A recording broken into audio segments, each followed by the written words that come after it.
Бүгінгі шығарылым самбо спорт түріне арналған. Самбо қарусыз қорғанудың бір түрі. Сыр өңірінің самбо спортындағы дәрежесі.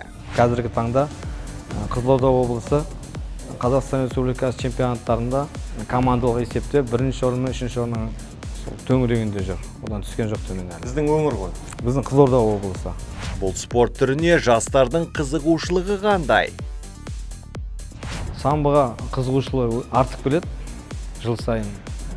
Өйткені самбо барлық әлем бойынша даму үстінде, олимпиадалық бағдарламаға ену үстінде, сондықтан қызығушылық өте жоғары. Және осы жерден әкелгеннен кейін жайлап бұрыламыз. Бұрылып барып, аяқпен қағып түсіреміз.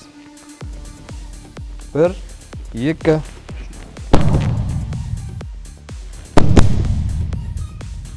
Осы әдісті.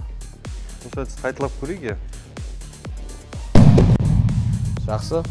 Самбо спорты жас ерекшелігі бойынша нешеге бөлінеді?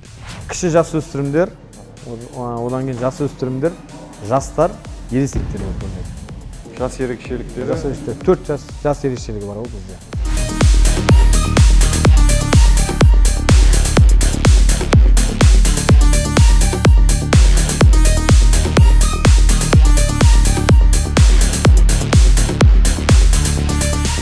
Бұл спорттың қандай ерекшеліктері бар, қандай қызықты ақпараттар бар.